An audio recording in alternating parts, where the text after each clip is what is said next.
Let's go. মা 500 টাকা দাও না মা, আমার লাগবে 500 টাকা। এই কেন রে, 500 টাকা দিতে কি করবি? যখন এসি মা এই টাকা দাও, মা ওই টাকা দাও, সবসময় কি তোর টাকা লাগে নাকি? যখনই চাই যখনই বসে থাকি, মা আমার এই টাকা দাও, মা আমার ওই টাকা দাও, সবসময় টাকা আর টাকা। আমার কাছে টাকার গাছ লাগিয়ে বসে আছেন। দাও না 500 টাকা, আমার লাগবে বললাম তো, দাও। সত্যি বলছি আমার লাগবে।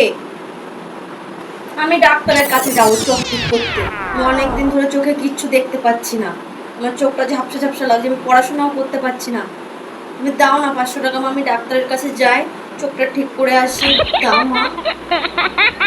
এই নে ধর, এই 100 টাকাটা রাখ, আমার কাছে আর টাকা চাইবি না। ওরকম করে না আমার সোনা মা, দাও মা। সত্যি বলছি চোখে ভীষণ সমস্যা হচ্ছে, দাও মা। 100 টাকা, আমি তো তোমার কাছে 500 টাকা চাইলাম, তুমি 100 টাকা কেন দিলে আমাকে? আমি তো বললাম যে আমার 500 টাকা লাগবে, এখন 100 টাকায় কি হয়? দেখ তোমার কাছে কিছু চাইলে আমি কিছুই পাই না, সবসময় এমন করো কেন গো? বললাম 500 টাকা দিতে, তুমি আমাকে 100 টাকা ধরিয়ে দিয়েছো।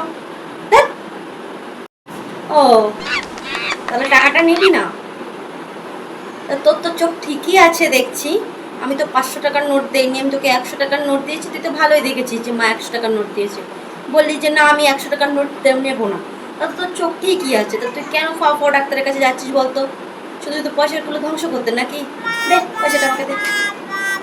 থাক, তোর নিতে হবে না।